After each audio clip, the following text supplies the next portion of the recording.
You always have to read the fine print. I think that's what separates the MeidasTouch network from other media outlets. We read all of the filings with you. That's so important in everything that Donald Trump does as well.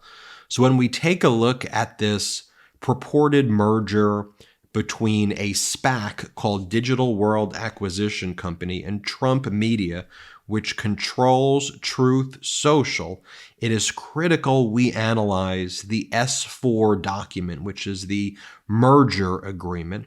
But it's important that we also look through the various 8Ks, which are like the material updates that get posted on the SEC website that sometimes amend what's on the S4. And Donald Trump has been quietly, with Digital World Acquisition Company, updating the 8K filings, which amend in really important ways the S4 merger document, which is supposed to deal with the merger between Digital World Acquisition Company, the SPAC, and Trump Media. And it is my opinion, and I've studied SPACs before, I've worked with SPACs before in my legal career, that in light of these new disclosures, the SEC needs to take a very strong look at what has just taken place.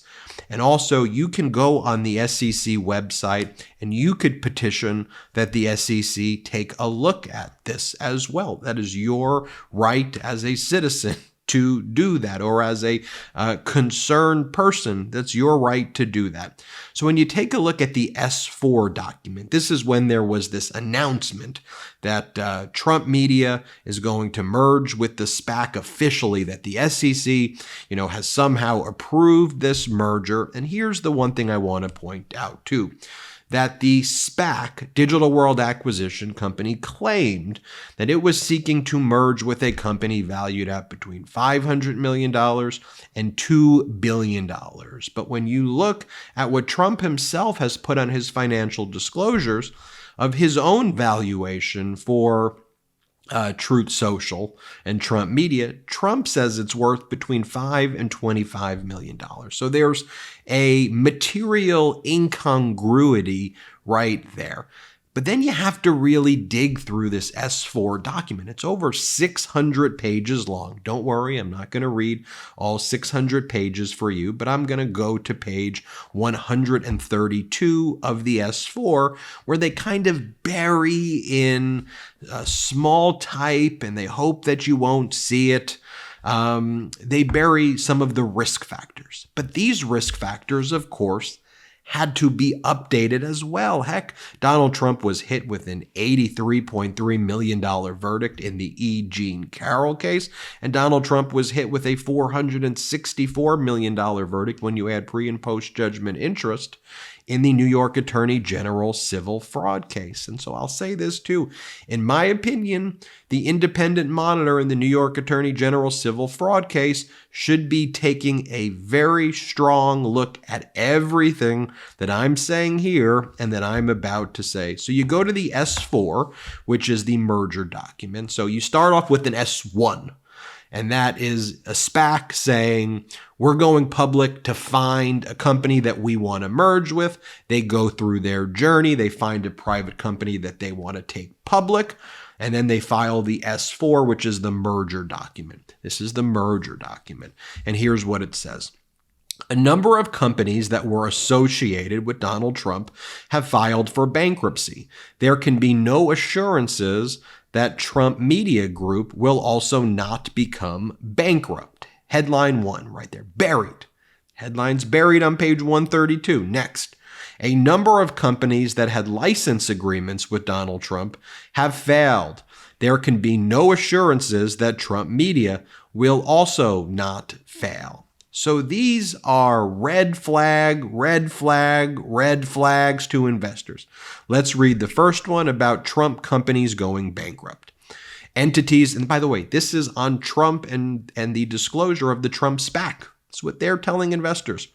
Entities associated with Trump have filed for bankruptcy protection. The Trump Taj Mahal, which was built and owned by Donald Trump, filed for Chapter 11 bankruptcy in 1991. The Trump Plaza, the Trump Castle, and the Plaza Hotel, all owned by Donald Trump at the time, filed for Chapter 11 bankruptcy in 1992. THCR, which was founded by Trump in 1995, filed for Chapter 11 bankruptcy in 2004. Trump Entertainment Resorts, Inc., the new name given to Trump Hotels and Casino Resorts, after its 2004 bankruptcy, declared bankruptcy in 2009. While all of the foregoing were in different businesses than Trump Media, there can be no guarantee that Trump Media's performance will exceed the performance of those entities. In other words, the person driving this ship is a bankrupt loser who bankrupts things. Disclosure, disclosure. Next disclosure.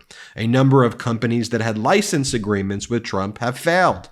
There can be no assurances that Trump Media will also not fail.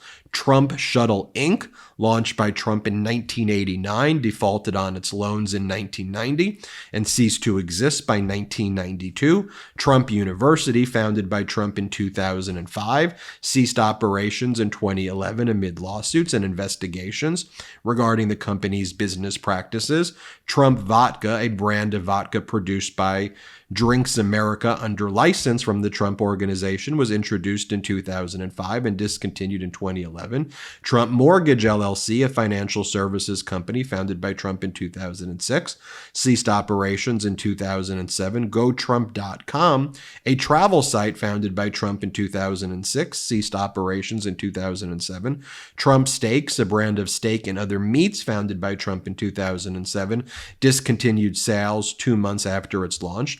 While all of these businesses were in different industries than Trump Media, there can be no guarantee that Trump Media's performance will exceed the performance of these entities. Well, what I noted was that these disclosures were not made these disclosures did not include, rather, the verdict by the New York Attorney General, which now is about $464 million. And it also doesn't include the fact that Donald Trump is an adjudicated rapist.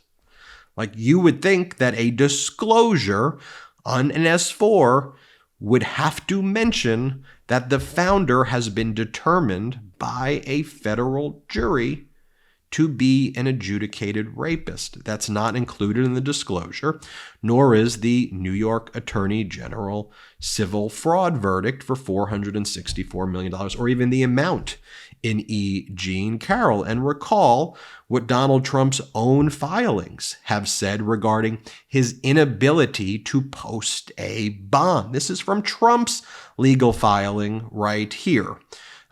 Before the appellate division, which was ultimately rejected, where he said he couldn't post $464 million. Donald Trump says, in the absence of a stay on the terms herein outlined, properties would likely need to be sold to raise capital under exigent circumstances, and there would be no way to recover any property sold following a successful appeal, and no means to recover the resulting financial loss from the Attorney General. So then I looked at the 8K filing. So unlike an S4, an 8K is when there's like a material event that you have to disclose.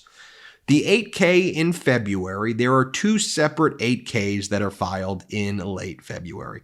The first mentions the verdict against Donald Trump in the New York Attorney General civil fraud case, but I don't see any reference to Donald Trump being found liable as an adjudicated rapist, which I think is a material disclosure that is missing that makes this whole thing defective. And if you were going to hypothetically reach out to the SEC, just my own personal opinion that is important.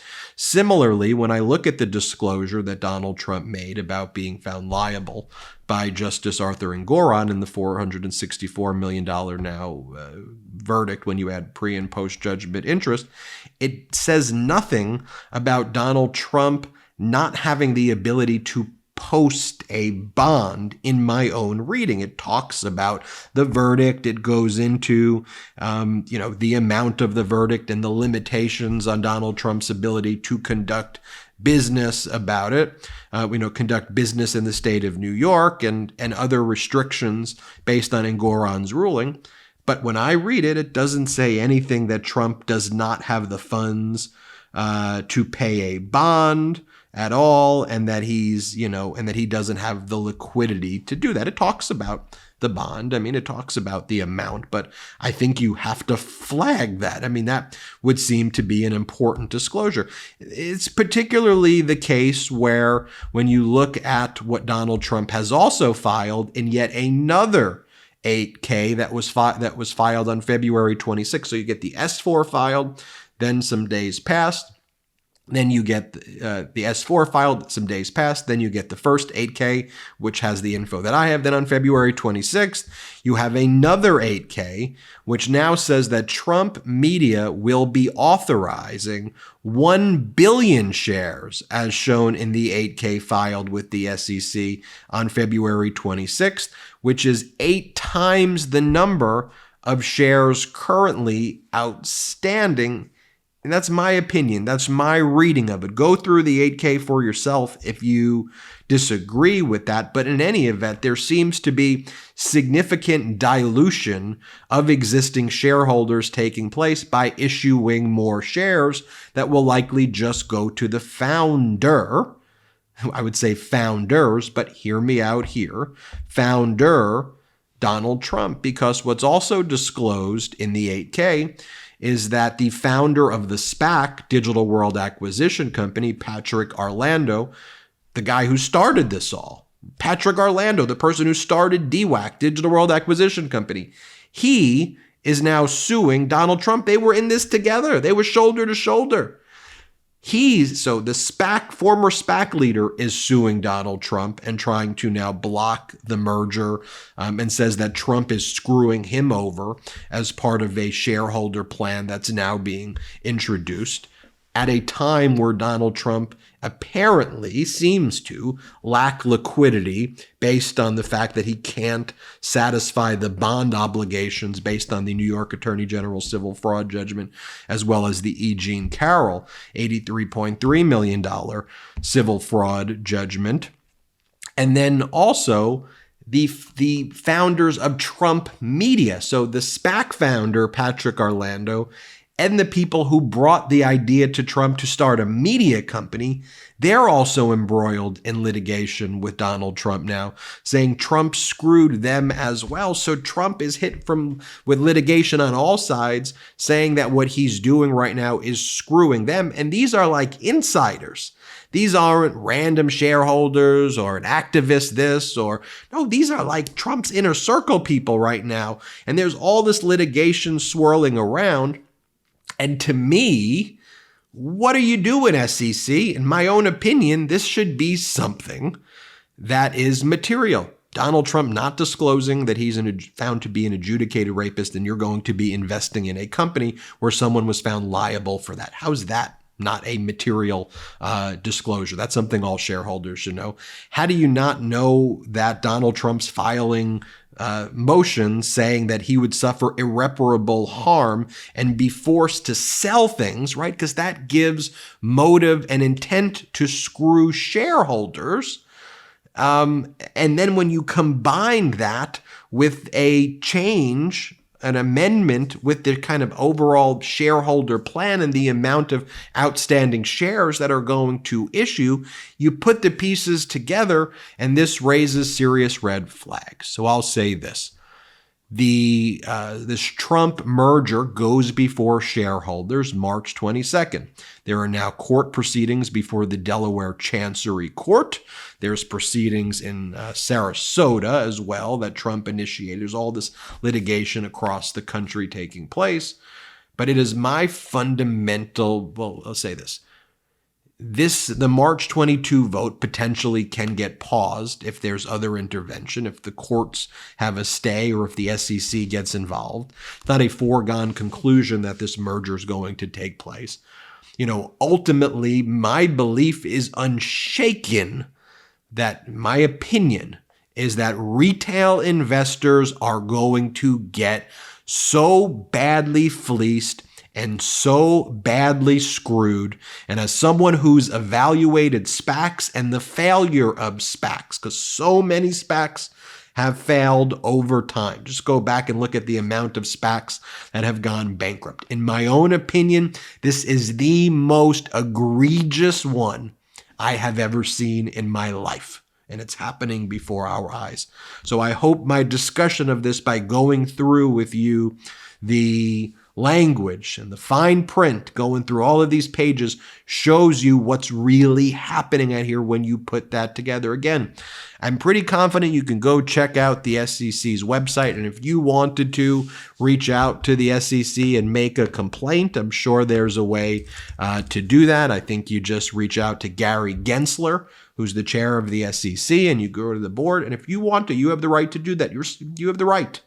We, the people, have the right to stand up for things, and you have the right to do that. I'm not going to tell you what to do or not to do. Just want to inform you that you have potential to do that, and I just want to share what my opinions are. Let me know what your opinion is. Put it in the comments below. We're on our way to 3 million subscribers thanks to your support, and have a wonderful day. Love this video? Make sure you stay up to date on the latest breaking news and all things Midas by signing up to the MeidasTouch newsletter at MeidasTouch.com/newsletter.